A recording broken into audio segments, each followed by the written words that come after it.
né? Nós estamos na segunda edição do Ciclo Coopere. Meu nome é Cristiane Kanzler, eu sou psicóloga e sou pesquisadora aqui da equipe. Queria agradecer muito a presença dos nossos convidados e agradecer a presença de todo mundo que se juntou conosco, se juntou a nós essa noite. Se vocês quiserem, fiquem à vontade de se apresentar pelo chat, será ótimo. Para quem não conhece ou não participou da nossa primeira edição, o Ciclo Coopere é um evento realizado pela Coopere, que é uma comunidade de práticas em saúde mental, que tem por objetivo contribuir para o fortalecimento da rede de atenção psicossocial, criando espaços de diálogos para que possamos compartilhar experiências sobre as nossas redes e buscar soluções para os nossos desafios comuns. Nesse ciclo, né, hoje é o nosso quarto encontro e o tema de hoje é propostas, saberes e práticas em saúde mental. Desculpa, o tema do nosso segundo ciclo é esse, né? E a proposta de hoje é a transformação social através da saúde mental, Instituto Cactus. A proposta é que a gente possa, ao longo dessas sessões, apresentar o olhar de diferentes pessoas que pensam e fazem a RAPS e compartilhar suas experiências. Hoje a gente tem a Luciana Rossi Barrancos, ela é gerente executiva do Instituto Cactus, e o Jonas Brant, professor da Faculdade de Ciências de Saúde e coordenador da Sala de Situação de Saúde da UNB. Gostaria de te convidar agora o professor Jonas para começar a apresentação da Coopere e compartilhar um pouquinho com a gente, fazer essa apresentação em nome da nossa equipe para a Luciana e as pessoas que estão conosco.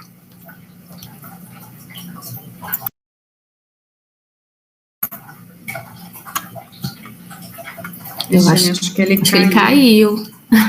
Tem uns segundinhos aí que eu vi que ele caiu. Oi, gente.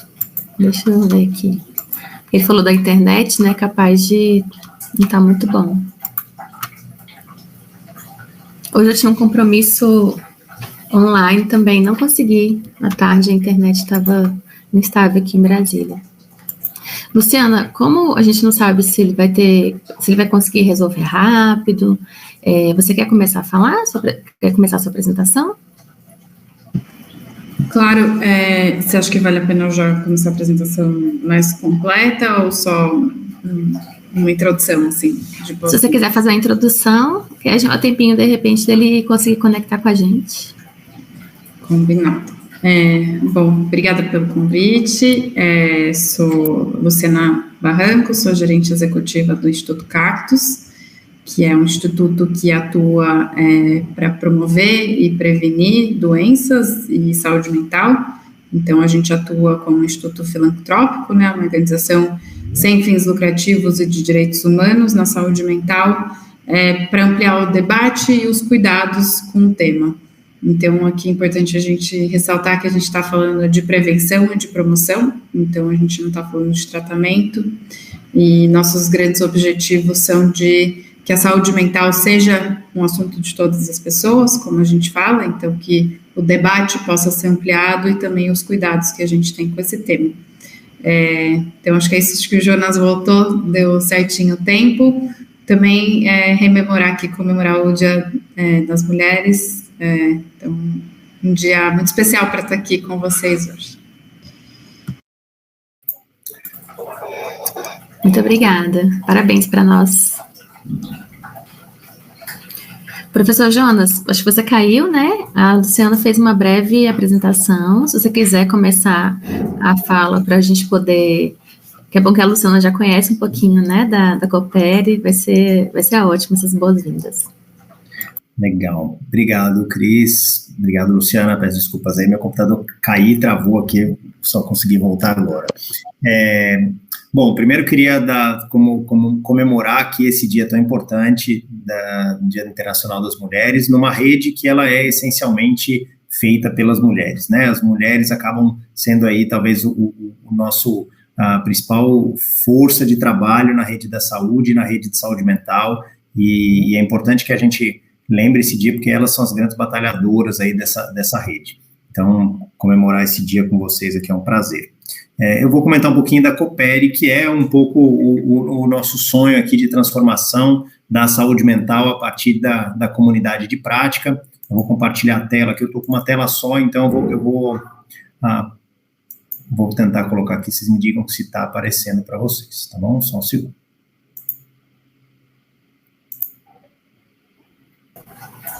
Está aparecendo. Tá vendo? Ótimo. Bom, então o que é a Coopere, né? É uma proposta, é um projeto de pesquisa da Universidade de Brasília e que a gente tenta, com essa proposta de pesquisa, transformar um pouco essa realidade da cooperação na área de saúde mental. Então, a Coopere integra um projeto de saúde mental, ferramentas para contribuir na otimização dos processos de trabalho dos centros de atenção psicossocial desenvolvida pela Sala de Situação. A Sala de Situação é um laboratório que eu faço parte, coordeno na Universidade de Brasília e que tenta, de alguma maneira, integrar o conhecimento na área de gestão, tecnologia, inteligência em saúde e comunicação para essa transformação da prática. E surgiu esse projeto numa cooperação com algumas professoras da área de saúde mental na universidade, que apontava esse desafio dessa integração da tecnologia como uma ferramenta que pudesse contribuir na melhoria dos processos de trabalho. Então, surge aí esse debate e a gente começa a perceber uma necessidade da integração desses profissionais, porque muitas vezes as redes de atenção à saúde mental, elas são compostas por profissionais que estão nos municípios. E, em geral, são poucos profissionais. Então, eu tenho dificuldade de encontrar os meus iguais, porque eu tenho uma psicóloga, um psicólogo, um psiquiatra, um assistente social, poucos profissionais dessas categorias e atuando na área de saúde mental, naquele município e no outro, e como é que eles cooperam, como é que eles aprendem, como é que a gente troca experiências nessa área e como é que a gente sistematiza esse conhecimento. Então, foi daí que a gente começa a pensar nessa plataforma, uma comunidade de prática em saúde mental para desenvolver e fortalecer esse conhecimento e partilhar essas vivências na área de atenção psicossocial, que são tão importantes para garantir um que fazer que seja balizado na ciência, mas que consiga aprender com essa experiência do cotidiano de cada uma das equipes. Então, ela é uma plataforma que também permite essa gestão das equipes, permite eu dinamizar esse processo de trabalho para conseguir atingir os objetivos e foco que a gente precisa. Então, o que é uma COP, né? O que é uma comunidade de prática? É um grupo de pessoas que se une pelo interesse comum de partilhar essas experiências e por um tema que elas têm interesse, e, em geral, ela possui uma natureza auto-organizada. Então, aquele grupo de WhatsApp que a maioria das pessoas tem, ele é muitas vezes uma comunidade prática. Então, qualquer grupo de WhatsApp que tem um tema comum, ele é uma comunidade de prática, onde a gente compartilha experiência.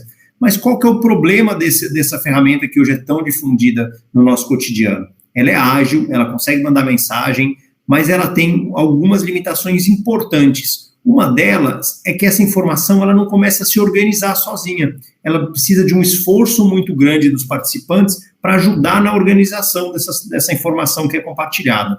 Então, essa informação ela quase que morre no dia seguinte. Ela vai se perdendo, ela não junta uma com a outra, ela não cria uma organização, um repositório estruturado. Então, ela tem algumas limitações importantes. Então, o que a gente construiu nessa Coopere? Um espaço que troca essas experiências. Então, eu tenho um espaço de mensageria, eu tenho um espaço de postagem, mas eu tenho um espaço de repositório. Então, eu posso organizar essa informação para que, depois de 6 meses compartilhando mensagem do WhatsApp, eu não tenha que apagar tudo do meu celular porque lotou, mas eu tenho um repositório dentro de uma plataforma que eu consigo localizar essas informações posteriormente.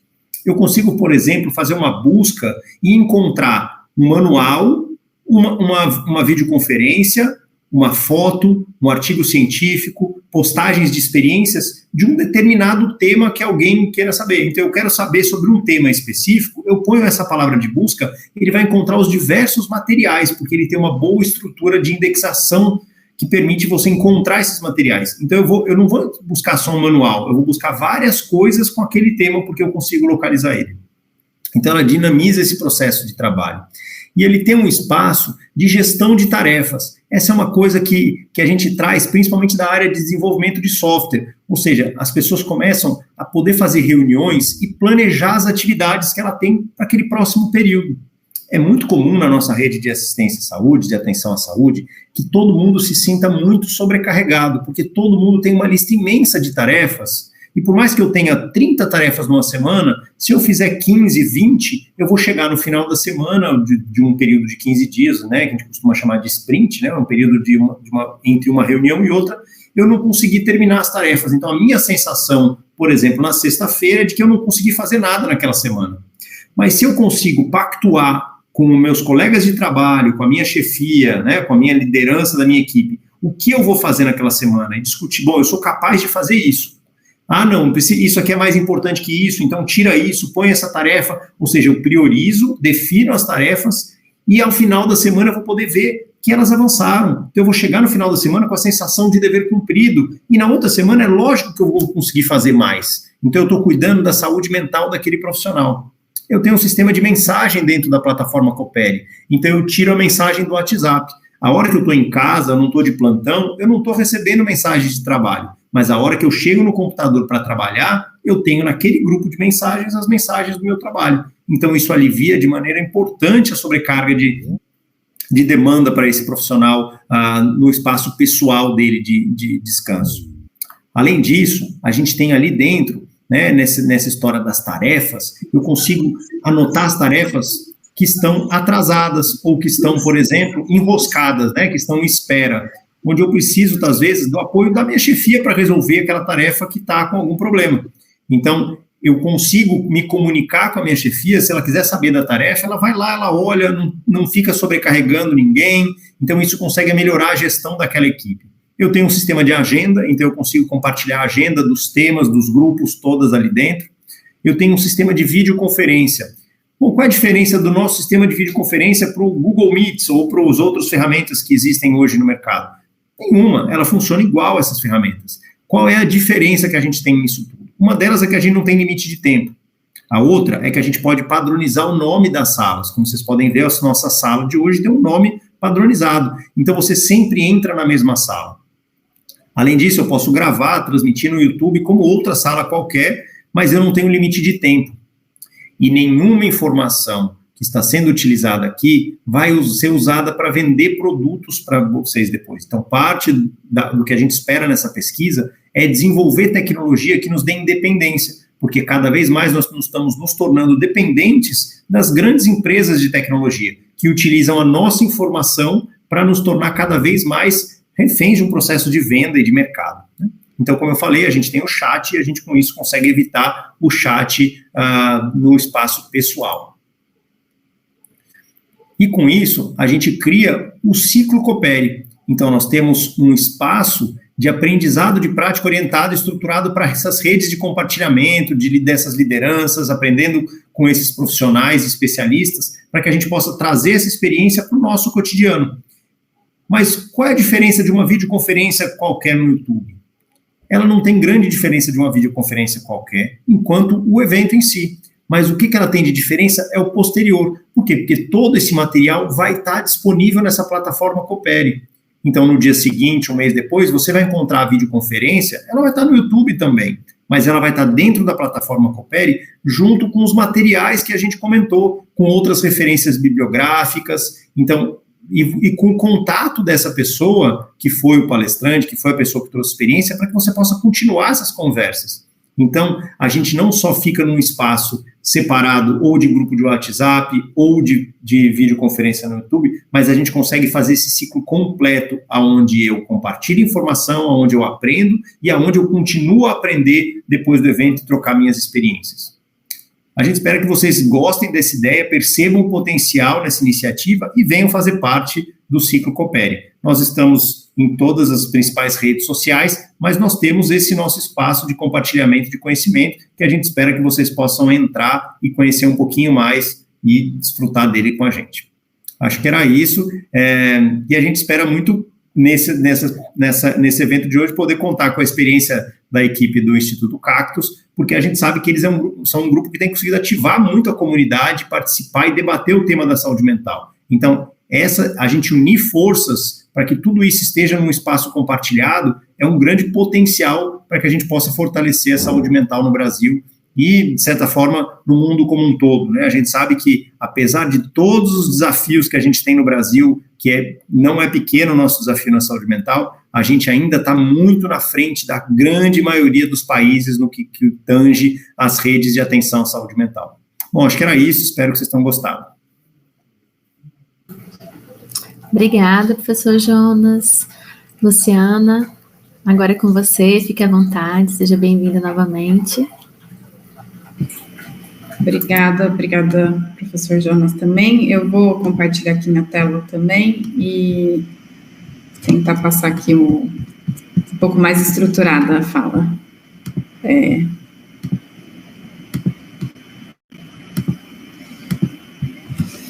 Vocês estão vendo a tela? Sim. Bom, então vamos lá. Como eu comentei no início, o Instituto Cactus tem como essa missão, né, fazer com que a saúde mental seja um assunto de todas as pessoas. A gente entende que a saúde mental é um assunto de todas as pessoas e a gente está aqui para construir essas pontes e catalisar essas mudanças. Então, a gente é uma organização sem fins lucrativos, uma entidade reconhecida como uma entidade promotora de direitos humanos, e a gente existe para ampliar o debate e os cuidados em prevenção de doenças e promoção de saúde mental no Brasil. Aqui, para trazer um pouco do contexto, né, por que a gente atua com saúde mental, como que a gente atua nesse tema, né, mas primeiro, por que é relevante? Eu sei que aqui todo mundo está falando com convertidos, né, mas é sempre importante lembrar da centralidade dessa causa, porque isso nos ajuda a entender até como endereçá-la, né. Então, eu vou começar passando por isso e depois eu trago com mais detalhes como é a nossa visão, nossa abordagem, nossa estratégia para trabalhar esse tema tão central e importante. Então, primeiro, por que saúde mental? Acho importante a gente dimensionar a saúde mental a partir da perspectiva de que a saúde mental é um problema de saúde pública global, de que as demandas são grandes, mas ainda faltam investimentos e sobram desigualdades, e que é fundamental a gente poder olhar para as políticas públicas quando a gente fala de saúde mental, é indissociável esse debate. Então, quando a gente pensa num problema de saúde pública global, né, por que a gente está falando e caracterizando desse jeito? É porque, de fato, é uma questão muito relevante quando a gente olha para os números. Então, a gente sabe por estudos da OMS e outras referências nacionais e internacionais que 20% das pessoas do mundo vão ser, ao longo das suas vidas, afetadas por transtornos mentais, mas só 10% delas vão ter acesso a tratamento. E esses números são relevantes porque esses 25% representam uma parcela relevante e a gente está falando de uma grande lacuna de cuidado também. Se a gente for olhar para os números de 2019, né, de pessoas que viviam com condições de saúde mental no mundo, a gente chega quase a 1 bilhão de pessoas. Então, a gente não está falando de uma minoria, a gente está falando de um problema de uma magnitude global e relevante. Isso, de novo, são números antes da pandemia que agravou ainda mais esse quadro. Quando a gente pensa em termos de carga global de doenças, né, que olha para o impacto que as doenças têm na nossa vida, tanto do ponto de vista de incapacidade, né, quanto que a gente viveu com incapacidade e quanto que a gente viveu menos por conta dessas doenças, a gente vê que a saúde mental, a doença mental, ela corresponde a 32% dos anos, então 3,2 a cada 10 anos que a gente vive pior, a gente vive com menos qualidade, tem a ver com as doenças mentais, e isso em termos de years lived with disability, ou essa questão de viver com menos qualidade, a doença mental representa o maior fardo global de doenças do mundo nesse quesito. E quando a gente pensa, tanto somar nas pessoas que vivem pior e as pessoas que vivem menos, né, você viveu menos anos por conta daquela doença, esses números representam 13% do total, que é equivalente a condições como doenças cardiovasculares e circulatórias, que são condições mais faladas e muitas vezes mais trabalhadas e apropriadas do nosso debate social, cultural e político do que a saúde mental. E aí, olhando para esses números, né, a gente está falando de saúde, o peso que a doença mental tem nessa esfera, na carga global de doenças. Eu sempre gosto de trazer, né, quanto que vocês acham que deveria ser um investimento razoável em saúde mental, considerando o orçamento total de saúde, dado essa relevância aí, quanto que ela explica, quanto que ela toma dessa carga global de doenças. Alguém quer responder? Acho que eu não estou vendo a tela, então não consigo ver se tem alguém falando, mas acho que o mínimo que a gente poderia esperar então pelo menos 13%, né, se o fardo global de doenças, mais ou menos por aí. Mas a verdade é que nos investimentos públicos a gente sabe que menos de 2% desse orçamento público de saúde vai para a saúde mental, e esse número é ainda mais baixo nos países de baixa e média renda. E quando a gente olha para o investimento privado, né, o investimento social privado, né, todas as filantropias, fundações, empresariais, familiares, institutos, a gente está falando de 4% do total do investimento redirecionado a causas socioambientais. Então, a gente vê que ainda tem muito espaço para a gente conseguir colocar essa pauta na agenda de financiamento público e privado. Ao mesmo tempo, a gente tem esse cenário bastante difícil, né, que além daqueles números globais, a gente tem aqui os dados Brasil mais recentes, tanto, mostrando como o Brasil se projeta em termos de ansiedade, de depressão, e o impacto também que a saúde mental tem, especialmente na vida dos adolescentes, como que a pandemia afetou isso. Hoje, né, a gente tem esses relatos de 25% de crianças e jovens com depressão, crises de ansiedade coletiva nas escolas. Então, isso existe uma escala relevante, está ocupando diversos ambientes, diversas esferas. É uma pauta que precisa ser falada e precisa ser falada por todas as pessoas. Isso significa ser falada intersetorialmente.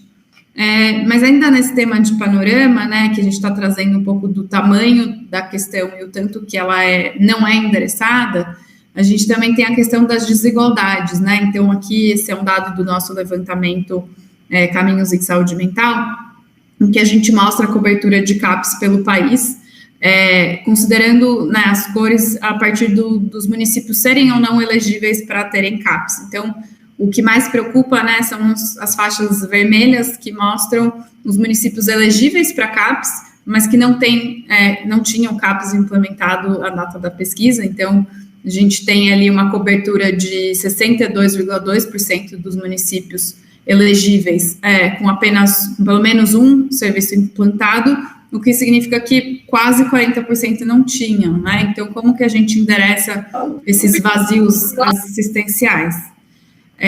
Diante desse cenário, então, né, acho que o call to action, né, essa necessidade da gente agir, endereçar a causa tão claras, e o Instituto Cactus nasce, então, em 2019, antes da pandemia, com essa missão de endereçar essa causa que a gente entende que é transversal.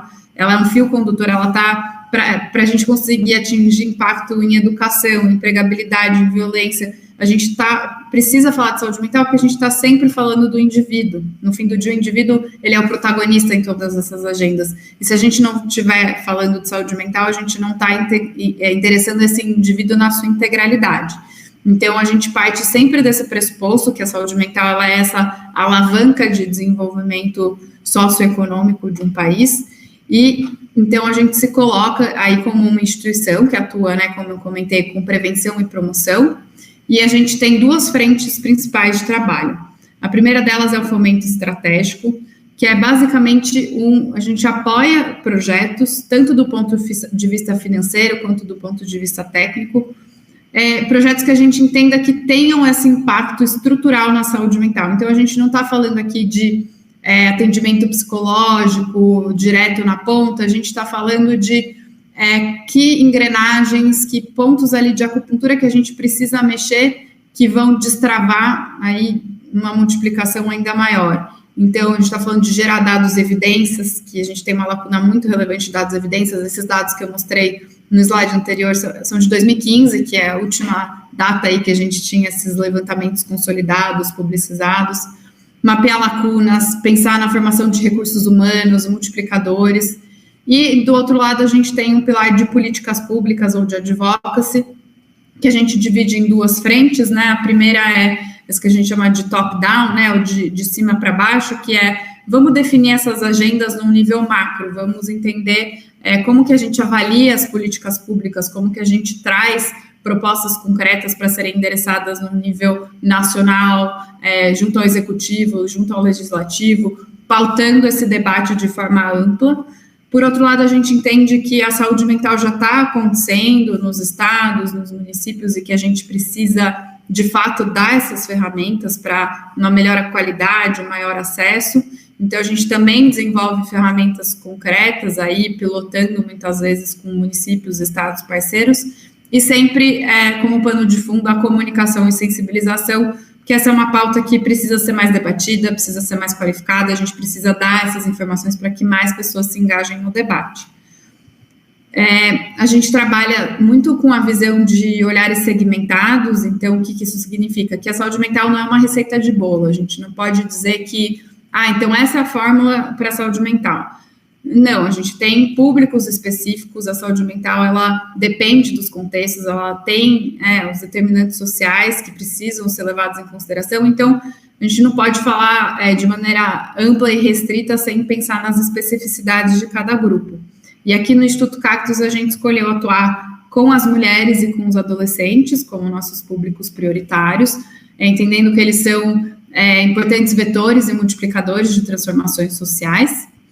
Os adolescentes, porque quando a gente fala de prevenção, a gente sabe que metade das condições de saúde mental, elas começam até os 14 anos de idade e 75% até os 24, mas 80% disso passa sem diagnóstico ou tratamento. Então, assim, metade do que a gente podia prevenir acontece até os 14 anos. A gente precisa começar cedo, a gente não está fazendo um bom trabalho. E a gente sabe que esses jovens vão ser os líderes das próximas gerações. Então, se a gente está pensando em construir um futuro mais saudável, a gente precisa trabalhar esses jovens desde cedo. E as mulheres, né, que especialmente nesse Dia das Mulheres, entendendo que existe uma prevalência relevante, né, que já é estudada e muito bem documentada, de depressão, por exemplo, outros transtornos mentais, e que aqui a gente não está falando de uma condição biológica, né? Não é porque a mulher é o sexo frágil, mas é porque a gente tem um contexto social e uma realidade em ser mulher que faz com que esse cenário seja verdade. Então, pegando um fator isolado, né, que é externo, que é a sobrecarga doméstica, a gente sabe que os transtornos mentais comuns que acometem normalmente 1 a cada 5 mulheres, se você olha em um cenário de sobrecarga doméstica, a gente fala de 1 a cada 2 mulheres. Então, ele é um grande fator de risco e a gente precisa olhar o contexto considerando todos esses fatores. E aqui, para dar um pouquinho mais de luz aqui para os nossos projetos, né, e explicar, exemplificar melhor todas essas coisas que eu trouxe de uma forma mais ampla, a gente primeiro atua, assim, com essa premissa de que o impacto estrutural depende de olhar para políticas públicas. Então, quando a gente entende que saúde mental no Brasil acontece em sua grande maioria no SUS, a gente está falando de uma população de quase 170 milhões de brasileiros que dependem exclusivamente do SUS e mais 50 milhões que usam os 2 sistemas. Então, para atingir ali a população, a gente precisa falar do SUS. E aí a gente começa, então, a construir nossos projetos pensando muito nas evidências, né? Como que a gente consegue ter um trabalho assertivo, um trabalho baseado em evidências. Nosso primeiro grande projeto foi o Caminhos em Saúde Mental, que é uma publicação, um levantamento amplo, que consolida os entendimentos sobre o tema, os consensos, e principalmente delineia estratégias de atuação. Então, a partir das evidências, quais são os 7 caminhos possíveis para a gente influenciar do ponto de vista da filantropia, do ponto de vista de políticas públicas, como que a gente tem um trabalho assertivo em saúde mental. Outro exemplo de projeto, pensando naquele eixo de políticas públicas lá de cima para baixo, né, de definir agendas e conseguir influenciar a política no nível macro, a gente compôs a Agenda Mais SUS, que é um projeto em que a gente conseguiu trazer 4 propostas prioritárias para a saúde mental para as eleições presidenciais que passaram, conseguimos incidir no governo de transição e agora trabalhando para a implementação dessas propostas, mas trazendo aí de forma concreta quais devem ser as prioridades nessa agenda. Um projeto que a gente, inclusive, já teve o prazer de trocar com o professor Jonas e com o grupo, que é o Saúde Mental em Dados, né, que é como a gente consegue gerar dados para as coordenações de saúde mental, para a RAPS, entendendo que muitas vezes as decisões elas são tomadas ad hoc ou sem estarem munidas de uma sistematização de dados. Então, a gente conseguiu consolidar, junto com a Impulso, esse painel de dados e indicadores que cruza aí todos os sistemas de informação e consegue dar uma informação de forma acessível, fácil e simplificada para o gestor conseguir otimizar a sua tomada de decisão no território. O Mapa da Saúde Mental, que é um projeto que a gente iniciou em parceria com Fortaleza, olhando para a população infanto-juvenil, construir um índice de saúde mental infanto-juvenil, mas da perspectiva de promoção de saúde. Então, não sei se vocês se lembram que eu falei dos determinantes sociais e como é importante a gente olhar para cada contexto. Pois bem, esse índice integra questões como aspectos sociodemográficos, eventos estressantes, ele integra índices de educação, de saneamento, de segurança pública na saúde mental, porque a gente sabe que a saúde mental ela é influenciada por todos esses fatores. Então, como que a gente consegue, no território, ter um índice que nos indique ali quais são as regiões mais vulnerabilizadas e por quê? Isso é uma ferramenta muito potente de políticas públicas. Então, a gente conseguiu construir esse painel e agora a gente está com uma parceria junto com o CONAS, o Conselho Nacional de Secretários de Saúde, para levar esse painel com o Índice de Saúde Mental Infanto-Juvenil para todo o Brasil. Então, a gente tem uma expectativa muito grande da potência dessa ferramenta. E a gente, falando de formar multiplicadores, a gente também começou agora, ainda está em fase de produção, mas o projeto já começou, um projeto junto com a Vetor Brasil, para fazer uma jornada de desenvolvimento para profissionais públicos, com diversas trilhas que a gente entende, que eles entendem que são temas de interesse, né, para esses profissionais públicos já atuantes, já gestores nos seus cargos, mas a gente está fazendo a trilha de saúde mental em parceria com eles. Então, trazendo para os gestores públicos, independentemente do setor, porque essa pauta é intersetorial e todas as pessoas precisam ter essa lente da saúde mental, como olhar para a saúde mental para si, nas suas relações, nos seus times, mas também como integrar esse olhar nas políticas públicas da sua jurisdição, né, que lhe dizem respeito, da sua competência. Então, para a gente, esse também é um projeto muito importante de formar esses multiplicadores, levar essa lente, esse debate, esse letramento de saúde mental para quem está compondo e formulando nossas políticas públicas nos diversos setores. E aqui, para finalizar, temos uma equipe enxuta, apesar de todo o trabalho, somos em 4, com mais alguns apoios mais profissionais aí fixos, somos em 4.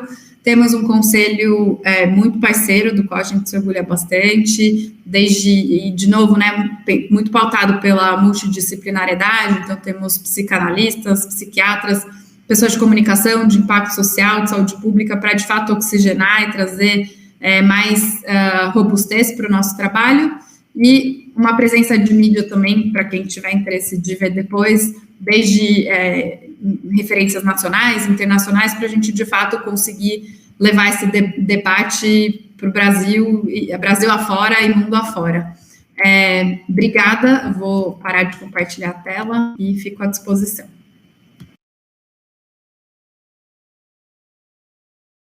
Muito obrigada, Luciana. Estou muito satisfeita com essa sua apresentação, né, de conhecer um pouco mais a potência do Instituto Cactus. Eu conheci através dos materiais divulgados mesmo na internet, de leituras dos materiais que vocês publicaram, e eu fiquei super curiosa, assim. Eu me apresentei como psicóloga no início, né, da nossa atividade, mas eu sou gestora também em serviço de saúde mental, trabalho com saúde mental infanto-juvenil. Sou gerente de uma unidade, de um ambulatório de saúde mental para crianças até 12 anos.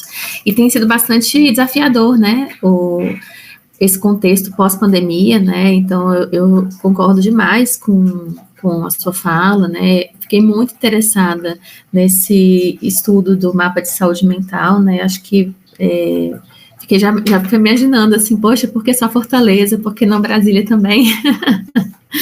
Porque o ambulatório que eu gerencio, ele atende todas as regiões de saúde. Não sei se você já veio a Brasília, conhece um pouco de Brasília, é dividido em várias regiões administrativas, né? Então, o ambulatório que eu trabalho fica como referência de todo o DF e a RID, né? Que é a Rede Integrada de Desenvolvimento do Entorno. São vários municípios que integram a RID. Então, a gente tem um território gigante para trabalhar, né? Então, se tivesse essa possibilidade de poder ter um mapa, né, de saúde mental, a gente poder... a gente sabe pela demanda que chega, né? Quais são as regiões mais vulneráveis e pelos estudos que já temos, mas assim, um mapa específico de saúde mental a gente não teve. Então já fiquei pensando assim, poxa, como pedir para a Luciana para trazer para Brasília, né? Parabéns, assim, realmente uma equipe bastante enxuta, com um trabalho bastante robusto, sério, né? Com um comprometimento muito grande. Queria compartilhar com você que nós temos, acho que o professor Jonas não falou muito do Meta 2, né, que é uma outra atividade do nosso projeto, e nosso desejo é a gente conseguir atualizar o saúde mental em dados, nesse apagão de dados depois de 2015. Então, a gente selecionou inicialmente alguns indicadores daquele material, e a gente pretende dar continuidade, né, nesse período que houve esse apagão de dados, né, até 2022. Então, estamos super ansiosos para os resultados, né, estamos estruturando as fichas dos indicadores e o painel, e acho que mais adiante a gente vai ter a alegria de compartilhar com vocês esse trabalho já mais estruturado. E eu queria perguntar, você falou da priorização dos adolescentes e das mulheres, né? Pela potência que eles têm, como vetores multiplicadores, assim. Mas em algum momento vocês pensaram também nas crianças, assim, especialmente depois da pandemia? Vocês identificam alguma demanda especial? Maravilha, é muito legal saber dessa atualização de vocês, querer muito acompanhar. E sobre o painel de saúde mental, o mapa de saúde mental, a ideia é que ele vá para o Brasil inteiro agora, né? A gente já está nessa parceria com o CONAS, então vai chegar em Brasília, vai chegar no Distrito Federal. Ao longo desses próximos 12 meses, a nossa expectativa que é adaptar essa experiência de Fortaleza para um índice nacional e que a gente consiga também ter essas percepções qualitativas de cada região, né? A gente entende que a realidade de Fortaleza não necessariamente é a realidade do Brasil, então a gente vai ter muito essa parte qualitativa e de adaptação do índice para o território nacional. Então, acho que vai ser bem interessante, e acho que a gente sempre pensa nesse ponto de vista de piloto, né? A gente não vamos começar já numa escala nacional, vamos entender como funciona com o município, e depois, tendo êxito, a gente leva para mais lugares, e esse foi um caso que teve bastante êxito, e esse interesse do CONAS para ser nossos parceiros nessa escala. Sobre o público de infância, né, ao lado de adolescência, acho que muitos dos nossos projetos, eles acabam tocando também na infância, né, então quando a gente pensa nesse próprio índice, né, que compõe aí o painel de saúde mental, é um índice infanto-juvenil, a gente está falando de 0 a 18 anos, então a infância está englobada, mas a gente entende que, de uma certa forma, a infância, ela acaba sendo ela não entra como um eixo prioritário necessariamente no Instituto, porque ela a gente entende que já tem um espaço ocupado, muito bem ocupado, em termos de primeira infância, né? Então, quando você olha para instituições, iniciativas, mesmo política nacional, é um eixo, um espaço que, em uma certa medida, já está atendido, né? Uma grande lacuna seria, muitas vezes, esse adolescente até de 10 a 14, que é aquela fase ali que você não é mais nem criança, mas você também não é adulto, é aquela fase de transformação de identidade, enfim, todo jovem ali se desenvolvendo, e que muitas vezes ele não está sendo atendido, ele não está sendo olhado, ele não está sendo cuidado. Então, assim, na hora de escolher né, que acho que para a gente ter um bom trabalho, a gente precisa ter foco, a gente priorizou o público de adolescente, mas entendendo que muitas vezes eles caminham juntos, né, até o jovem adulto, né, mas a gente gosta de olhar bastante até 14 anos, assim. Não, excelente, realmente, acho que faz todo sentido, realmente algumas políticas públicas já têm sido especialmente pensadas, né, para a infância, primeira infância especialmente, né, temos o marco legal da primeira infância, então acho que realmente esse olhar para os adolescentes faz todo sentido, né? Além do que, eu estava refletindo aqui, os adolescentes, eles são um público bastante difícil da gente conseguir trazer para a saúde, né? A gente discute muito, até nas unidades básicas de saúde, como aproximar os adolescentes dos serviços, né? Porque as crianças, os pais ainda levam, né? Para fazer crescimento de desenvolvimento, para tomar as vacinas, né? Tem algumas consultas mais regulares, mas os adolescentes, eles ficam sem muito vínculo, né? Então, e aí tem vários agravos que acontecem na adolescência, né? Inclusive de saúde mental, e que estão muito distantes do cuidado na saúde, na atenção primária, né? Então, é um desafio bastante grande. A gente deve ter aqui no DF, há uns anos atrás, uma proposta que era de um selo de qualidade no atendimento de adolescentes nas unidades de saúde. Então, foi bem legal a proposta. Então, as unidades, elas inscreveram, né, elaboraram projetos, esses projetos foram implementados e depois foram apresentados, né, compartilhadas essas boas práticas, e aí teve uma premiação e as unidades receberam esse selo, né, e que é um destaque legal, acho que lembra a equipe de que existem os adolescentes e que eles têm que ser cuidados e que a gente tem que pensar estratégias para poder alcançar, poder ter diálogo, né, para a gente poder interagir. Realmente, quando você falou agora do CONAS, eu fiquei feliz, assim, né, desse alcance. Tem pouco tempo que eu estou nesse ambulatório, eu fico pensando muito, assim, o que a gente pode ajudar, né, então pensando, eu tenho a proposta de planificação da atenção primária, né, na saúde mental, né, e projetos, assim, de grande alcance, e o CONAS é sempre parceiro, né, então eu tenho expectativa de um projeto bastante forte, né, e potente para a gente poder ampliar esse alcance das análises, né, e poder pensar as políticas públicas mais de acordo com a necessidade local. Professor Jonas, quer fazer algum comentário? Se alguém que está conosco quiser também pedir a palavra, é só levantar a mãozinha ou escrever no chat. Bom, eu sou suspeito para falar do trabalho do Cactus, porque eu sou fã de carteirinha do trabalho deles, assim, acho que, assim, é um grupo que tem conseguido ter uma visão estratégica da atuação em saúde pública. Então, nosso laboratório é o laboratório que a gente chama de sala de situação de saúde, né, então a gente utiliza muito os princípios do Carlos Matos, de planejamento estratégico situacional, ou seja, você entende o cenário para poder se mover nele, e não é fazer qualquer coisa, mas é fazer de maneira estratégica. E eu acho que o trabalho que o Cactus vem fazendo, ele consegue demonstrar essa ação estratégica. Então, o exemplo mais claro é o tamanho da equipe deles, né, uma equipe pequena, enxuta, e que tem conseguido chacoalhar a discussão da saúde mental, né? Então, eu acho que é um grupo que merece aí os parabéns por esse trabalho tão bacana que vem sendo feito.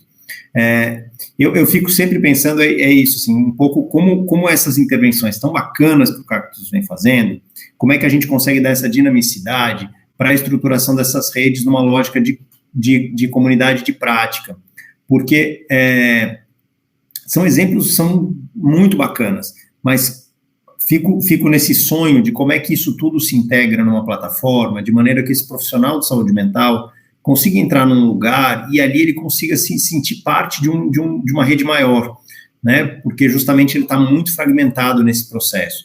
Como ele consegue ali buscar um curso EAD, como ele consegue buscar um vídeo sobre aquele tema, ele consegue encontrar os especialistas naquele tema, como ele consegue encontrar as experiências naquele tema e encontrar o dashboard. Realmente, a Cris falou muito bem, eu estou no pé da equipe para que a gente coloque lá a aba dashboard já dentro da Coopere. Por quê? Porque uma das discussões importantes é justamente essa, que a gente consiga que a saúde mental seja baseada em evidência. Então, construir essas evidências e debater em cima dos dados é muito importante. A gente teve aí um período aí, tem ainda alguns embates de discussão na saúde mental, de como organizar essa rede de saúde mental, né, o modelo das comunidades terapêuticas, e a gente precisa discutir com base em evidência, não é porque eu acho isso, mas quais são as evidências que a gente tem. Então, construir uma rede onde a gente possa debater evidência e trazer esses dados para dentro dessa plataforma nos parece muito importante. Então, sempre pergunto quando é que esse painel vai estar pronto e público para a gente poder acessar. Esse é um sonho meu que eu vejo com o Cactus, para que a gente possa aprender um pouco mais e garantir que cada vez mais as pessoas, né, os profissionais de saúde mental possam começar a aprender a interpretar dados, porque muitas vezes a gente vê que eles têm uma expertise muito grande no processo assistencial, mas quando eu junto 10, 20, 50, 100, 1000 pessoas com aquele mesmo problema, com aquela mesma característica, e começar a entender esse agregado coletivo do problema, né, a gente vê uma dificuldade muito grande na rede de saúde mental de se apropriar desses números para poder começar a definir estratégias no nível local, que é onde a gente vai conseguir impactar. Então, acho que é mais comentar e elogiar o trabalho e perguntar desses prazos aí para a gente conhecer mais esse, tanto o painel que já foi feito, quanto esse mapa do índice de saúde mental juvenil. Maravilha. Acho que de prazos, né, essa plataforma em parceria com o CONASP, o Índice de Saúde Mental, a ideia é, ao longo desse ano, a gente desenvolver esse projeto, então acho que início do ano que vem, primeiro trimestre do ano que vem, isso já deve estar no ar. O outro projeto que é de dados indicadores, né, que a gente começou com Aracaju, escalou para Aparecida de Goiânia e Recife, e agora a gente está no processo de pensar em como escalar para mais municípios.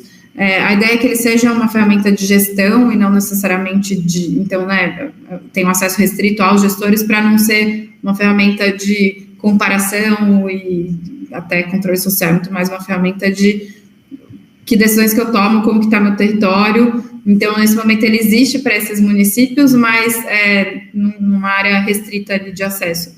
Mas acho que é super importante, assim, o trabalho que vocês fazem e se conecta bastante com o que a gente tem buscado trazer até para o nosso discurso, para a nossa atuação, que é de integrar mais a visão da ponta, né? Então, acho que é muito importante esse trabalho de evidências, essa questão de vamos entender o que a literatura fala, o que a academia diz, mas sem que isso fique descolado da realidade. E agora a gente está numa fase de tentar se aproximar cada vez mais dessa realidade, entender, bom, tudo bem, eu estou falando aqui que o dado vai fazer diferença, mas como que o profissional de saúde gostaria de se apropriar disso? Quais são os reais desafios dos CAPs e como que a gente poderia resolver isso, não necessariamente do ponto de vista só da evidência, mas integrando com essa realidade. Então, acho que poder estar numa comunidade de prática, poder estar nesse diálogo, nessa rede que integre todos os atores de fato, acho que tem um valor muito grande, assim, para a gente, né, de ter essa troca mesmo, de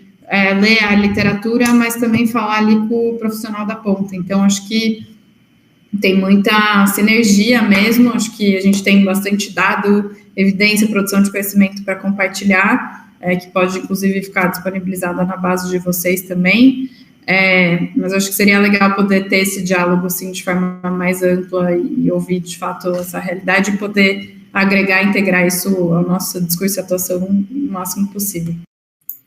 O nosso território tem sido focado em Brasília, né, e eu acho que talvez um dos nossos desafios maiores é esse, é o fato de que Brasília é uma das redes muito difíceis de se trabalhar, uma rede complexa, desestruturada e muito politizada, né, então é muito difícil atuar na rede de saúde de Brasília, e isso sempre é um grande desafio para a nossa atuação. A Cris tem feito um trabalho brilhante aí nessa liderança, e de atuação na rede, né, que é essa região do entorno de Brasília, que acaba sendo uma outra pauta que a gente sempre tem trazido, porque é difícil pensar saúde pública em Brasília sem pensar esse entorno, porque é um ecossistema conjunto, apesar de administrativamente ele estar separado, na prática é junto.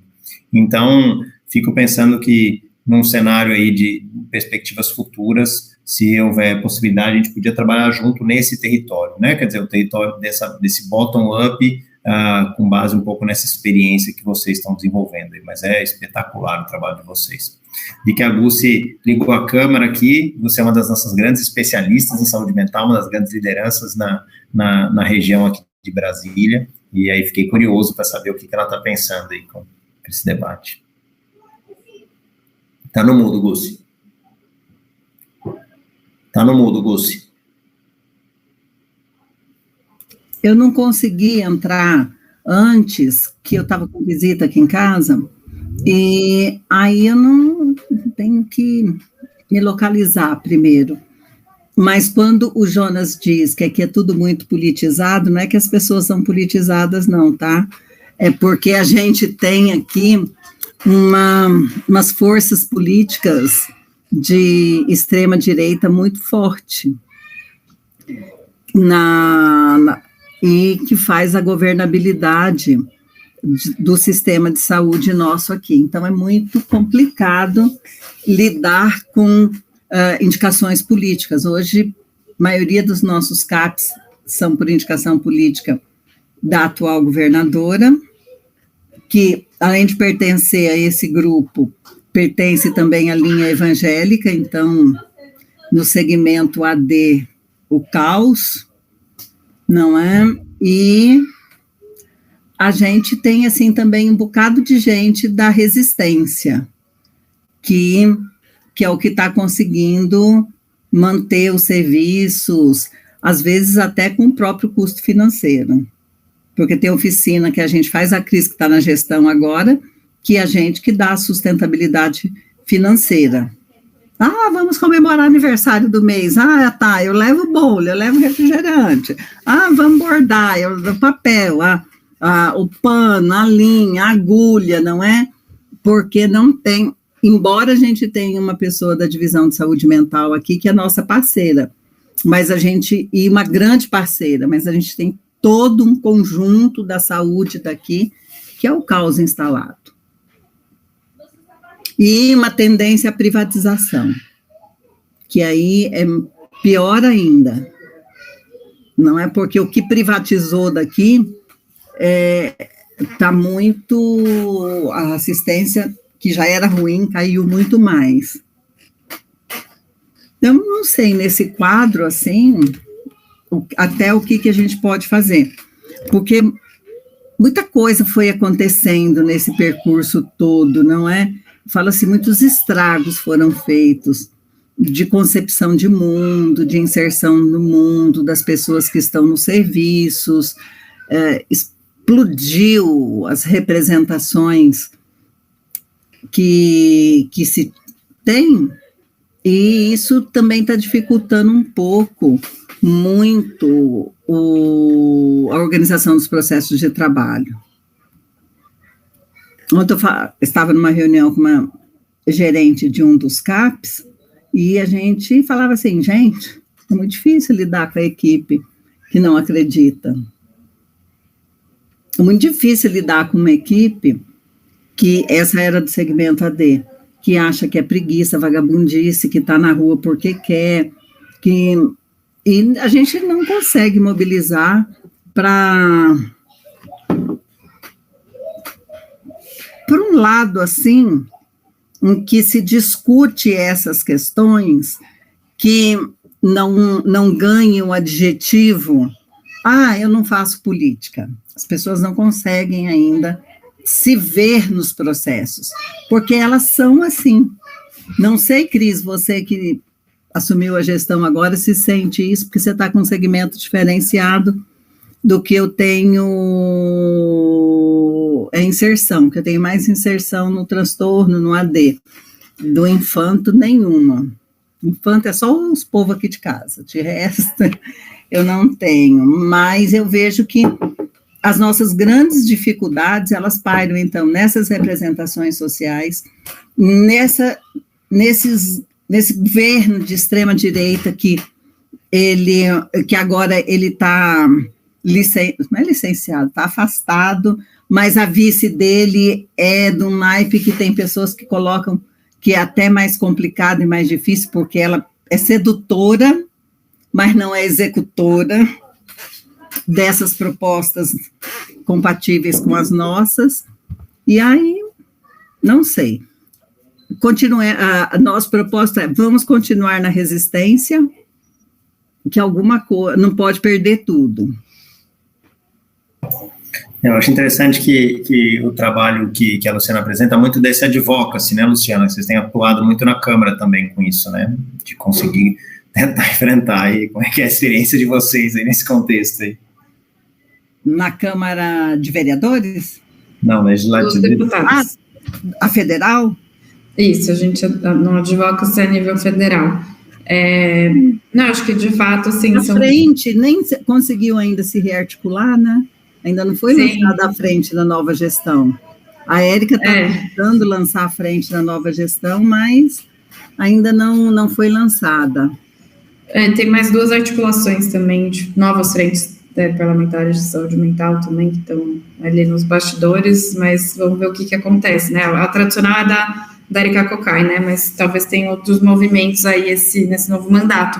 Mas acho que, de fato, a saúde mental ela é uma questão multifatorial, multidimensional em diversos níveis, assim, né? Desde...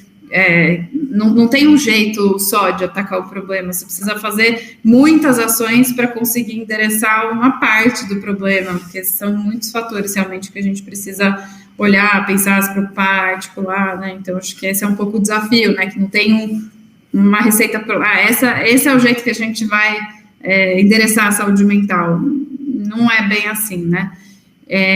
Mas sobre o nosso trabalho de advocacy, acho que pensando nesse de congresso, etc., a gente tem tanto uma parte que é desse monitoramento qualificado de legislativo e executivo, então tentando entender que pautas que estão sendo debatidas, até trazer quais são as nossas pautas prioritárias para esse debate. Então, no tema de saúde mental de adolescentes, a gente está fazendo incidência política para o projeto de lei de uma política nacional de atenção psicossocial nas comunidades escolares, então, que é um PL, de uma política nacional de saúde mental nas escolas, que hoje não está estruturada como política. Então, esse é um dos focos da nossa incidência, desde fazer uma qualificação técnica do texto da lei, até entender quais são as comissões, que tipo de articulação precisa ser feita para aprovar, né, esse PL. Ele foi aprovado no Senado, mas agora está na Câmara, então, assim, a gente precisa desse tipo de incidência para avançar essas pautas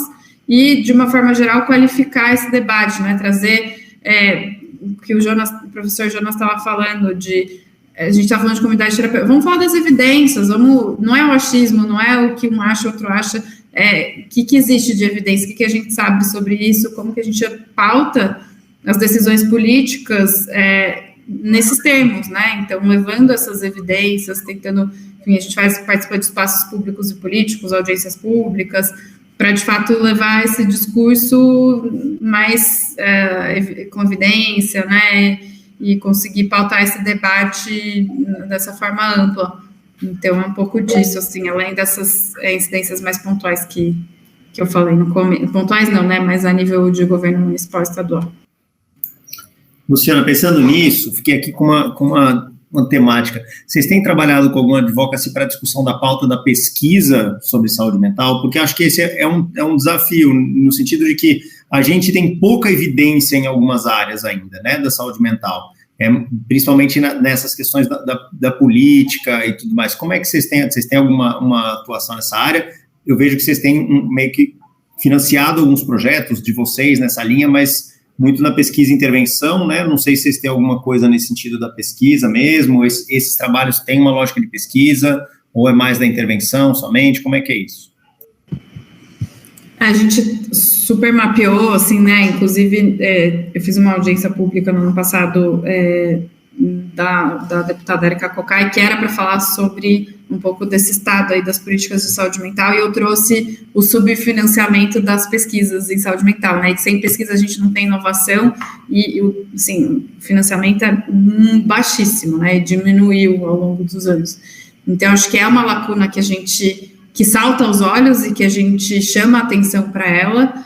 A gente não tem um esforço de advocacy direcionado para isso, então, assim como a gente tem um plano de advocacy para depressão pós-parto, ou que é relacionado ao público de mulheres, ou projeto de saúde mental nas escolas, que é relacionado ao público de adolescentes, a gente não tem um advocacy direcionado para isso, mas acho que é um pano de fundo que sempre aparece, né, assim como a produção de dados, né, a gente sempre traz, né, o último saúde mental em dados foi em 2015, então, acho que é um tema no advocacy de comunicação, assim, bem forte no nosso discurso, mas que a gente não tem uma ação concreta, específica, assim, para endereçar, mas acho que valeria a pena, assim, pensar mesmo que é uma base, né, para a gente conseguir avançar em diversas frentes, né. Luciana, fiquei um pouco curiosa, assim, sobre esse PL da política de saúde mental na escola. Tem uma integração com o programa Saúde na Escola? Tem, ótima pergunta. A ideia dele, na verdade, não é reinventar a roda, né, aproveitar as estruturas existentes e, de fato, pautar o cuidado da saúde mental no adolescente na intersetorialidade. Então, ele integra o PSE com SUAS e a RAPS, né, entendendo que a gente já tem 3 sistemas potentes, mas que talvez a gente precise integrá-los melhor, criar estruturas de governança. Então, a gente aproveita os comitês gestores, a estrutura do PSE, mas trazendo à tona e buscando estruturar e sistematizar uma política com essa intenção e para esses fins, e não simplesmente deixar como algo solto. E acho que, pegando o gancho até do que você falou de onde que eu encontro o adolescente, né? A criança, a mãe leva, os pais, né, os cuidadores levam no médico, e o adolescente, muitas vezes a escola que é esse fórum privilegiado, só que a gente não tem uma política estruturada de saúde mental nas escolas. Então, essa política, ela traz alguns princípios de como fazer isso, quais estruturas a gente deve se aproveitar, estrutura neural do PSE, que até então não tem saúde mental integrada ali nas suas ações, né? A gente está fazendo até agora um policy brief de saúde mental nas escolas, com recomendações para o executivo e para o legislativo, e é uma lacuna mesmo, né? Então, é por aí o caminho.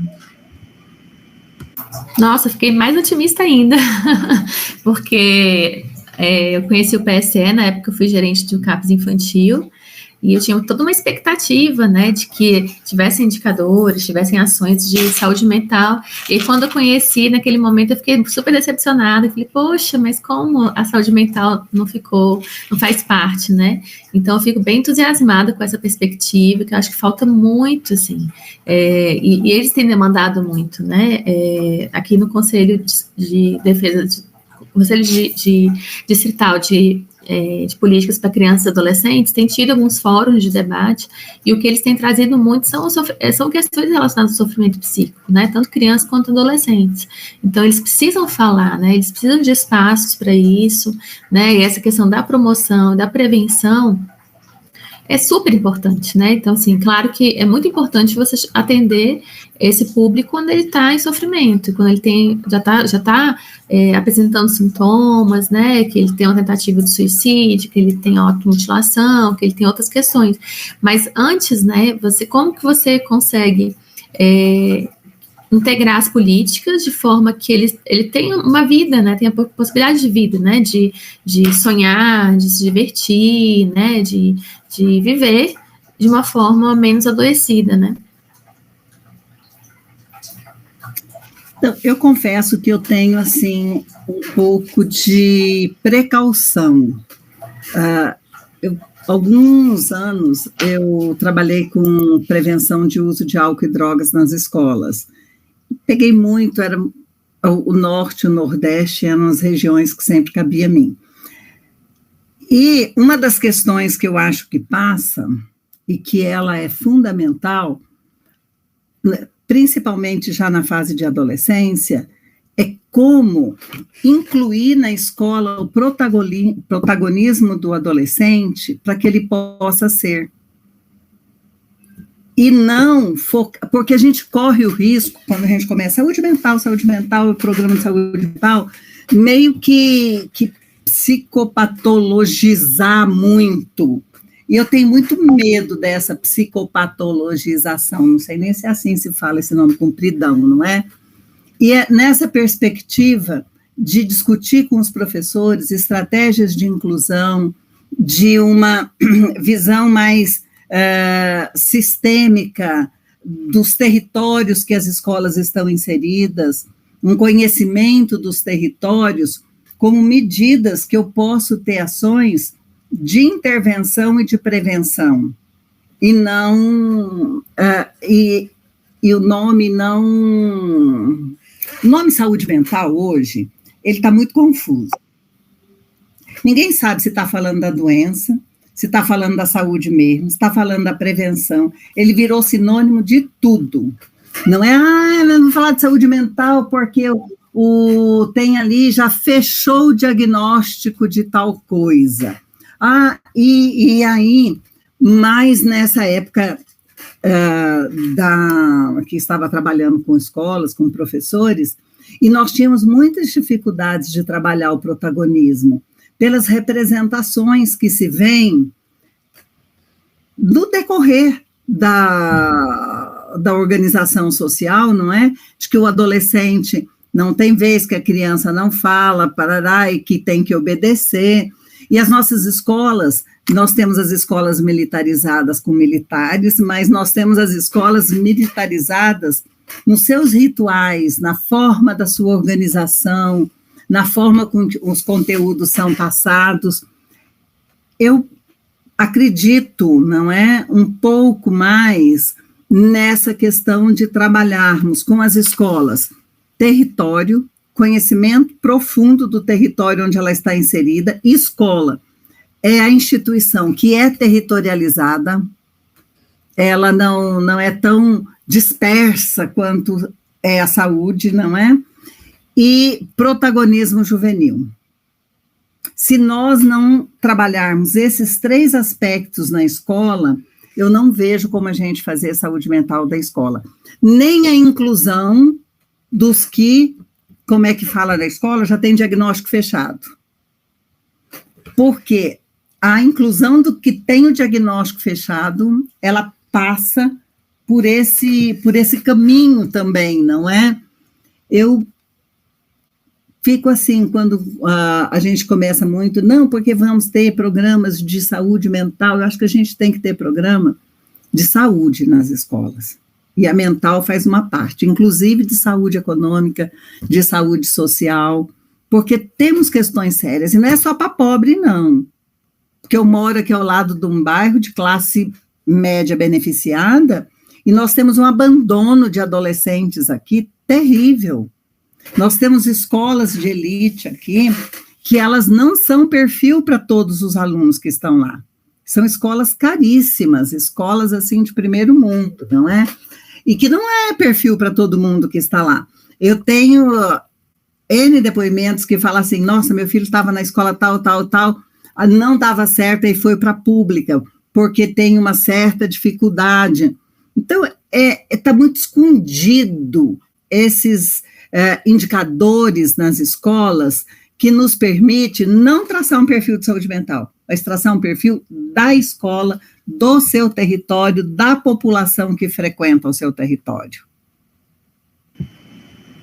Questões de álcool e droga não é de periferia, por exemplo, questões de álcool e droga hoje é seríssimo nas escolas de um poder aquisitivo maior. Exato, não, acho que a gente está super alinhado, assim, inclusive o Instituto Cactus, ele trabalha, o foco de atuação é em prevenção de doenças e promoção de saúde mental, a gente não prioriza o tratamento, né, a gente entende que a gente precisa trabalhar dessa forma mais ampla, estruturada, de fato, para prevenir que no futuro a gente não tenha um cenário parecido com o que a gente tem hoje. Se a gente continuar nessa lógica de apagar incêndios, a gente nunca vai ter uma sociedade mais saudável do ponto de vista da saúde mental, né? Agir proativamente no presente para ter um futuro melhor. Então, acho que a gente está super alinhada e esse PL, né, esse projeto de lei, ele se baseia, ele se destina, né, não só aos alunos, mas à comunidade escolar. Então, a gente está falando de professores, alunos, famílias e comunidades, porque a gente entende que não é só no aluno, se o professor está adoecido, se o corpo diretivo está adoecido, a gente precisa da escola como um todo, trabalhando a saúde mental dessa forma estruturada, articulada, senão, de fato, é encaminhamento de caso e vamos para debaixo do tapete, né? Acho que é justamente o contrário que a gente quer, criar esse ambiente mais saudável. Um dos outros princípios, né? Outro princípio desse projeto de lei é ter essa sistematização de dados, indicadores, né? Coletar esses dados que hoje a gente também não tem essa visibilidade. Então, como que eu vou saber o que endereçar, o que priorizar se eu não tenho esse dado coletado ali como uma sistematização do que está acontecendo? Então, também está previsto no PL. Eu acho que de fato, assim, tem um longo caminho para isso ser colocado na prática, mas acho que o primeiro passo é ter essa política aprovada para aí a gente pensar numa implementação a nível nacional que consiga, de fato, se atentar para essas realidades. Mas acho que no papel, pelo menos, a ideia é trazer exatamente esses princípios, trazer o jovem para o centro do debate, né? Então, assim, tem muitas evidências aí sobre intervenções de saúde mental nas escolas que falam muito que não é para você ter uma disciplina ali, uma meia hora que você fala de saúde mental e acabou. Não, tem que estar integrado no currículo, a gente precisa respirar a saúde mental, ela não é um ponto isolado, né? E acho que talvez a importância da gente falar de uma política de saúde mental e não só de uma política de saúde ampla, né, um programa de saúde amplo, é que até hoje, fazendo isso, né, como, por exemplo, o PSE, que é o Programa de Saúde na Escola, a saúde mental não entrou, né, se ao geral a saúde mental não tem espaço, então vamos tentar ser específico para chamar a atenção, obviamente que a saúde mental ela é integrada, ela é intersetorial, SPL fala com o SUAS, com o RAPS, né, mas eu acho que ter esse espaço de protagonismo para a saúde mental também, para a gente quebrar os estigmas que, assim, que eles atravessam as políticas públicas, não é mais um estigma de sociedade, é um estigma de, no começo eu mostrei os investimentos, a gente investe muito pouco em saúde mental, a gente não está entendendo o quanto que a saúde mental representa na nossa sociedade, então acho que talvez dar esse reforço, né, essa visibilidade, esse holofote, sirva para a gente reposicionar e começar esse debate assim, numa página um pouco diferente.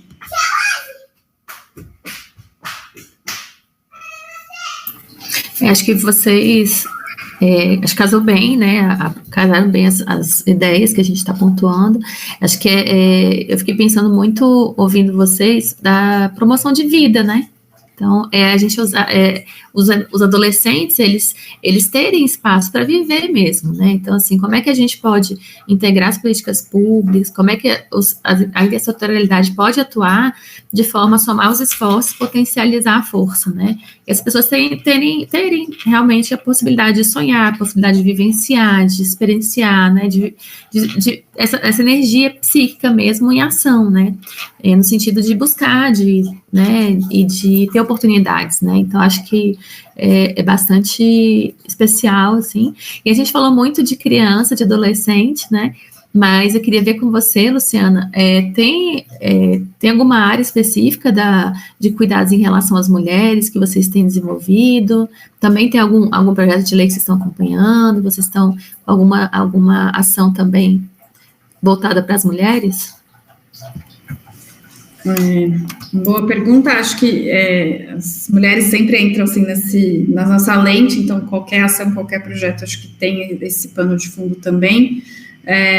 Hoje a gente está em parceria com a Hering em uma campanha que eles estão fazendo a nível nacional para sensibilizar sobre o trabalho invisível das mulheres na sociedade, né, e trazendo um pouco como a sobrecarga ela é um fator de risco para a saúde mental, e fazendo uma campanha aí bem grande de sensibilização. Então acho que essa é uma ação que vale mencionar, especialmente hoje no Dia da Mulher.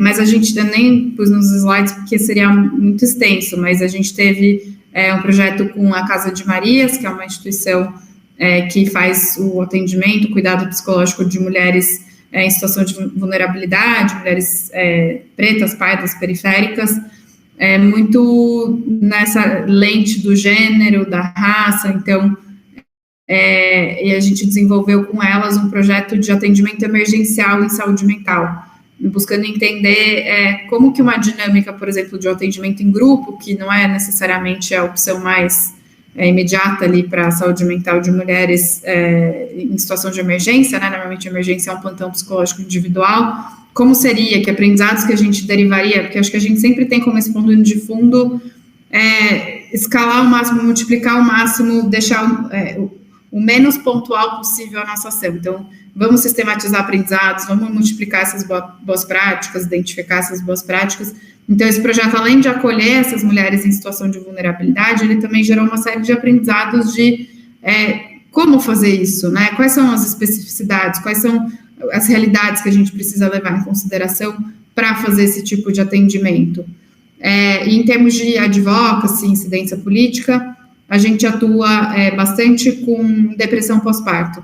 Então, esse acaba sendo o nosso carro-chefe, assim, em termos de incidência política, projeto de lei. A gente acompanha 2 projetos de lei que tramitam ali no Congresso, um de uma política também para depressão pós-parto, para, de fato, também pensar nesse cuidado não como uma questão biológica, mas como uma questão social, né, multifatorial aí, no tema de gênero. Mas sempre pensando na produção de dados, conhecimento, mulher, assim, sempre está ali no nosso topo de prioridades.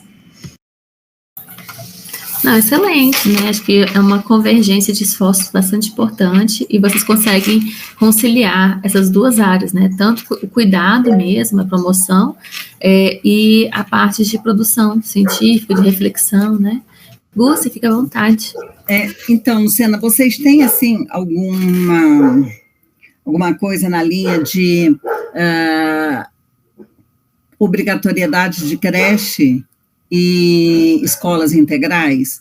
Porque uma grande questão que, pelo menos com as mulheres que eu tenho trabalhado, que passa, escola, o menino fica meio período, o outro, ele fica ao Deus dará, não sabe aonde que vai ficar. E o número de creches, pelo menos aqui em Brasília, ele é irrisório. Então, isso é adoecedor. Por quê? Porque ele impede uma melhoria da qualidade de vida econômica, porque impede de trabalhar. Quando não dá de jeito nenhum, aí fica num abandono, que todo mundo vê e ninguém pode tomar uma providência, porque acaba entendendo o abandono. E é muito sério, porque eu falo que não dá para a gente pensar em saúde mental de criança, adolescente e mulher se não pensar em aumento de creche e aumento de escola. Eu acho que foi no DFTV, não sei se vocês viram, foi num desses trem aí de televisão, não foi DFTV não, num programa aí que eu não sei qual, o custo de uma mãe para levar um filho para fazer um acompanhamento de saúde. Porque ela não tem ela tem um custo de passagem que é alto, mas além do custo de passagem, se ela é diarista, ela perde uma porcentagem significativa economicamente, porque ela não vai trabalhar, não é? Se ela é empregada doméstica e ainda corre o risco de perder o emprego. Então, eles foram mostrando, assim, algumas coisas de custo, que até eu não tinha me atentado para isso, e que é muito sério. E aí, a coisa fica assim, é muito aflita. Por quê? Aí o que é que você faz? Você leva o menino para fazer CD, você leva o menino para fazer acompanhamento, ou você trabalha para dar comida? Não é? E fica numa enroscada muito grande. E a falta de escola integral é colocar jovem e adolescente em situação de risco muito maior. Muito, muito maior. Não que na escola não tenha risco, porque a gente já tem N pesquisas, não é? Que também a escola, ela não é tão protegida assim, mas é muito menor o risco de quem está no ensino integral, com atividades que são mais prazerosas e vigiadas, não é? Junta essas 2 coisas, do que os meninos que ficam soltos na rua, ou que fica nas redes sociais. Né, acho que é por aí, assim, é uma multifatorialidade, né, quando você pensa na mulher, você está falando dessa sobrecarga, dupla, tripla jornada, o custo, o serviço de saúde gratuito muitas vezes não significa custo zero, né, a gente está falando de custo de transporte, a gente sabe o tanto de fator de risco que tem na sobrecarga, na violência doméstica, né, então são muitos fatores para a gente endereçar. As mulheres foram particularmente afetadas na pandemia com a perda de emprego, com a perda de renda, muitas vezes elas ficaram responsáveis pelo cuidado, né, com os filhos e perderam seus empregos por conta disso. Então, acho que não é uma resposta única e nem uma resposta simples, né? A gente precisa pensar dessa maneira articulada e intersetorial de se essa mulher perdeu o emprego, como que está a rede de assistência social? como que está o sistema de saúde, ela tem acesso àqueles vazios ali que eu mostrei de CAPS, por exemplo, tem lugares que não tem acesso, e os que tem, muitas vezes você tem um custo muito alto de transporte para chegar, você não tem o tempo. Então, acho que pensar dessa forma articulada foi, inclusive, um dos aprendizados desse projeto que a gente teve com a Casa de Marias, que não basta a gente dar atendimento psicológico para as mulheres, a gente precisa pensar numa rede integrada de serviços. Então, a gente precisa pensar no atendimento psicológico, no acompanhamento psiquiátrico para alguns casos, nas redes de cuidado para a violência doméstica, apoio jurídico, apoio de assistência social, que tem muitas demandas, né? Muitas vezes a raiz ali daquele sofrimento não é necessariamente uma conversa que resolve, né? Então, como que a gente pensa nesses sistemas e não só acha que a saúde é que vai resolver a saúde mental, o Ministério da Saúde, ou, né? É um campo de todos os atores, por isso que a gente sempre fala, né, e até esse programa de formação que a gente está fazendo agora com os líderes é tão relevante para todos os atores, os agentes aí sociais, políticos e públicos se veem implicados nessa causa. Todo mundo precisa entender que existe o seu papel ali, qual que é o seu papel ali, como que eu posso contribuir para isso. Não é um assunto que a gente consiga isolar, né? Então, achei super interessante a sua fala de mais, né, fatores e como que isso tudo se compõe, né, nesse todo.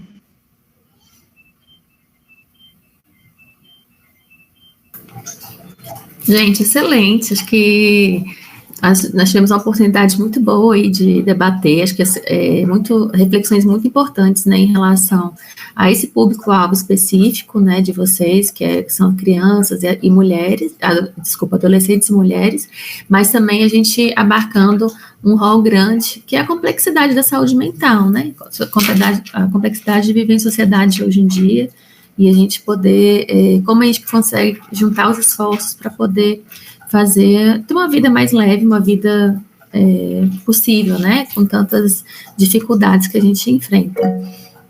Acho que o Jonas quer falar, pode falar. Eu não me aguento, Cris. Eu acho que tem uma coisa legal e que talvez depois a gente possa fazer um dia uma discussão com a experiência que a Bruna vem trabalhando com o professor Tiago, que é essa coisa de tentar organizar um pouco o modelo lógico da política pública, né, porque acaba que a gente tem uma série de políticas e é importante que a gente consiga olhar essa relação toda, que tanto a Luz quanto a Luciana comenta, dessas relações das diferentes políticas, como elas deveriam conversar para que essa engrenagem funcione bem, né? E a Bruna trabalhou bastante nesse mapeamento dessas atividades para tentar pensar essa engrenagem, para que a gente possa depois monitorar essa engrenagem. Então, acho que vale a pena depois a gente pensar num dia para discutir um pouco essa temática. Sim, sim. Muito bom, acho que vale muito a pena. Acho que é uma grande lacuna aí de saúde mental, principalmente se a gente está falando de prevenção e promoção, porque quando você fala de tratamento, tudo bem, a caixinha da saúde, mas a gente não está falando de tratar, a gente está falando dessa promoção de uma agenda, né? A gente precisa de todo mundo. A saúde mental não acontece na UBS, ela acontece na escola, ela acontece no centro de convivência, ela acontece nas comunidades, enfim, acho que a gente tem que ampliar esse debate de fato. Na real, nós estamos falando, Luciana, de uma reorganização social.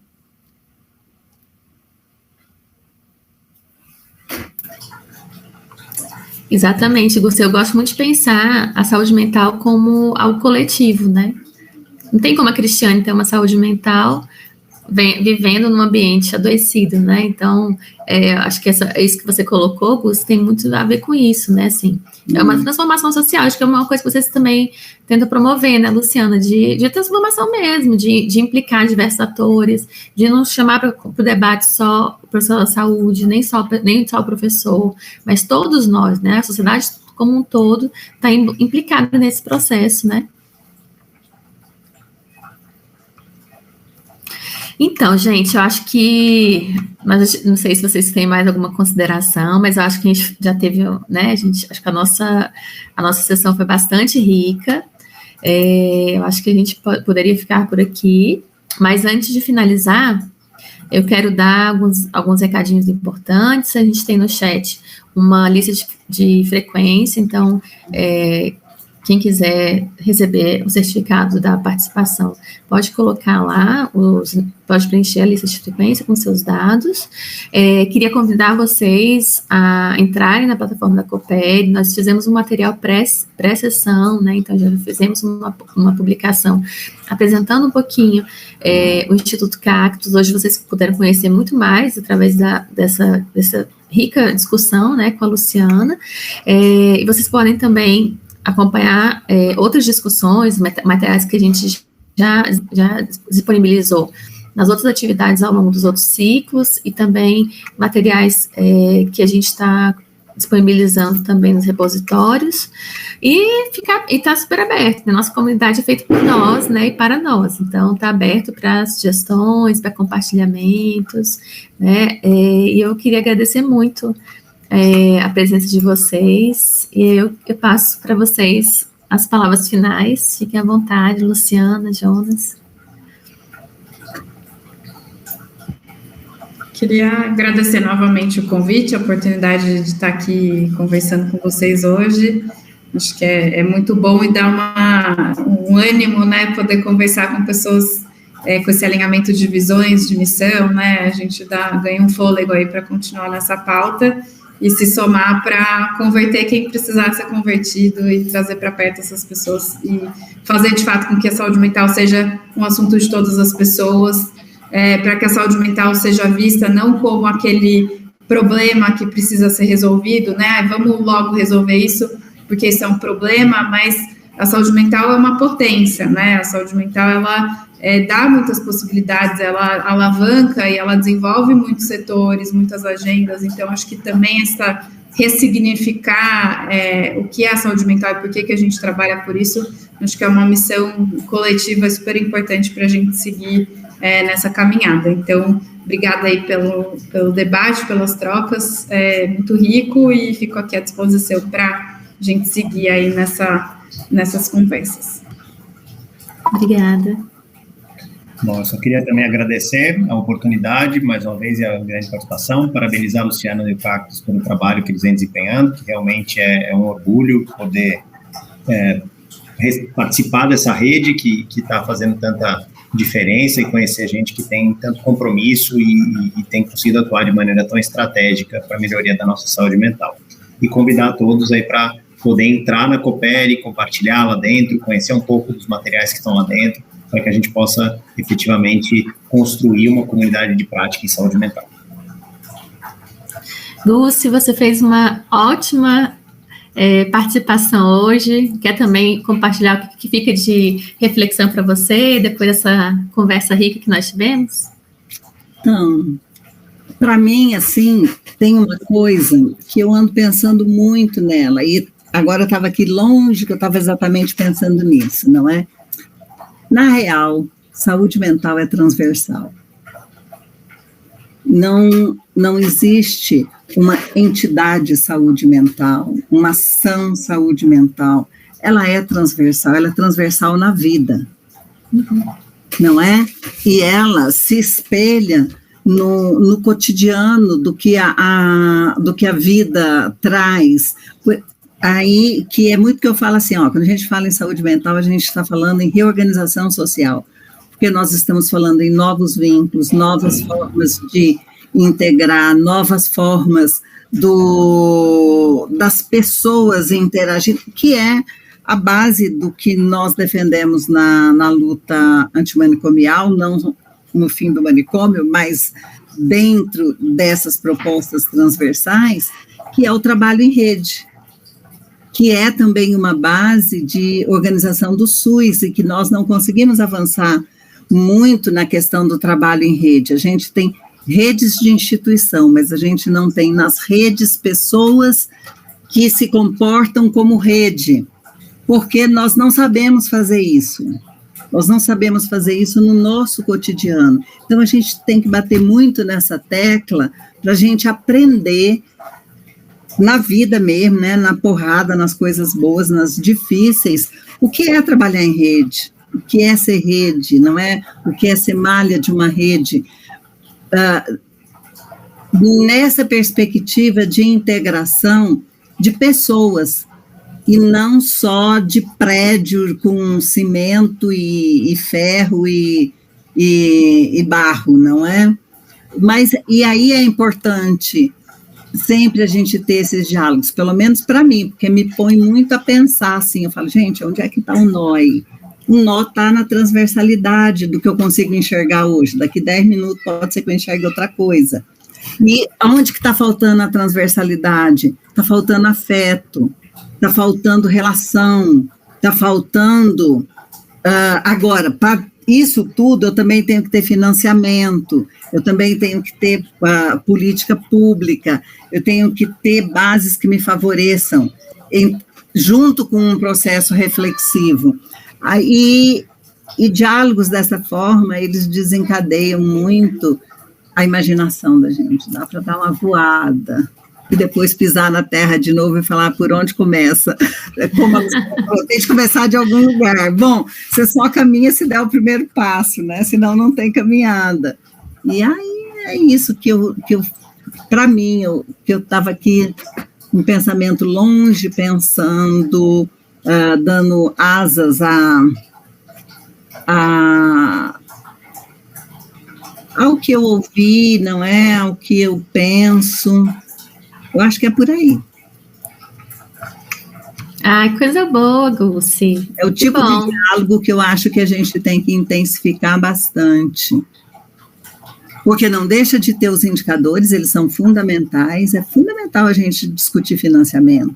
Nossa, agora nós estamos aqui com a questão AD para...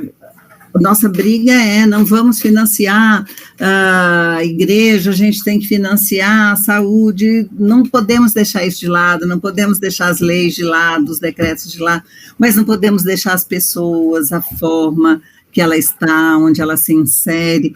Eu acredito muito que nós só vamos dar um salto de qualidade quando a gente tiver pertencimento nos territórios.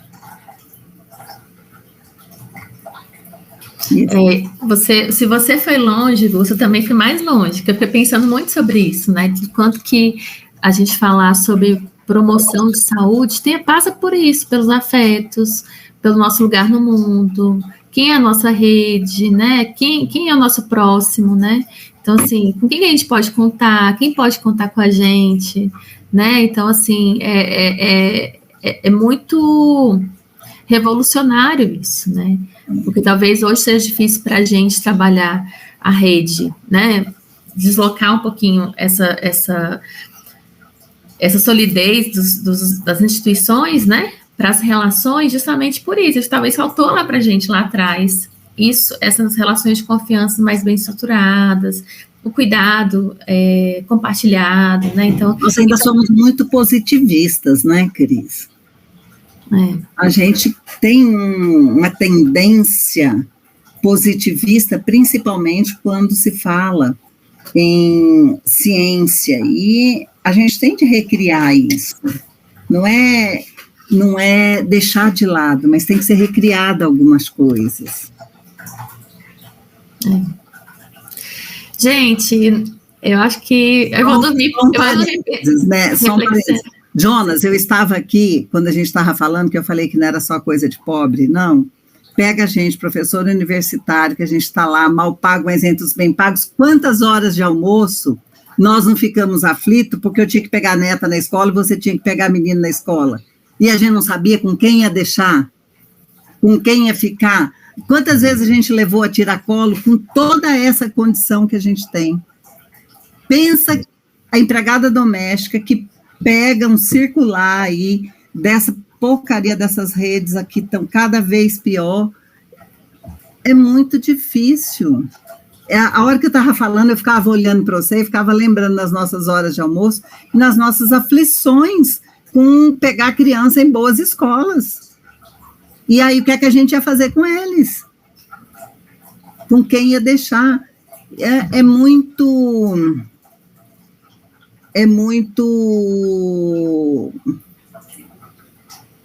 Eu não gosto da palavra complexo, mas nós precisamos nos reorganizar diferente enquanto sociedade. Exato.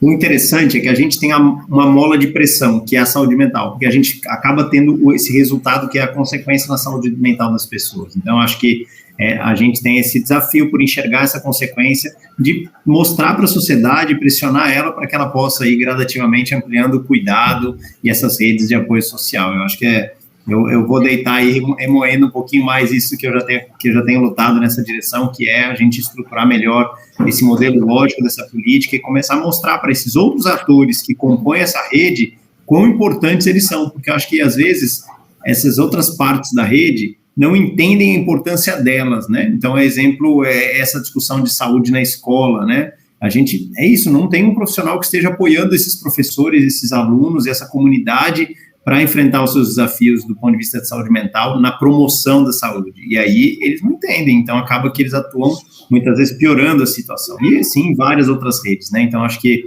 é interessante a gente refletir sobre isso aí, a partir dessa provocação que a Luciana nos trouxe hoje, que acho que é uma visão muito estratégica do advocacy, de como atuar para poder integrar esse olhar do cuidado, dos indicadores, da política pública, da legislação, né? E financiamento. E esse reconhecimento da potência, né, da potência dos adolescentes, da potência das mulheres, eu achei isso muito, muito interessante, Luciana.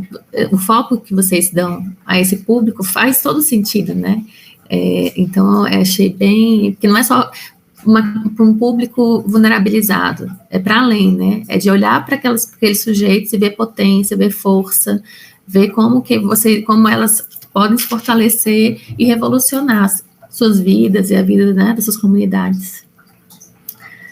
Parabéns, gente, obrigada, foi um prazer estar com vocês, e a gente se encontra na Coopere, participem, cooperem, compartilhem, serão todos bem-vindos.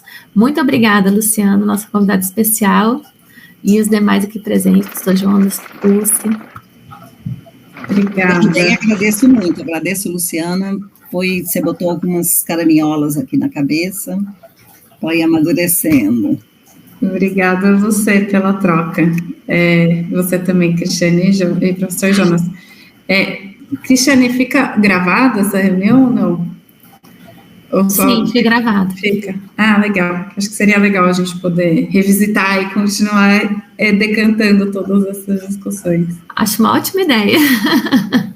Aí eu mando para você depois o link da gravação. Obrigada, gente. Boa noite. Agora eu vou dormir pensando muitas coisas, né? E inspirada aí com as reflexões do nosso debate de hoje.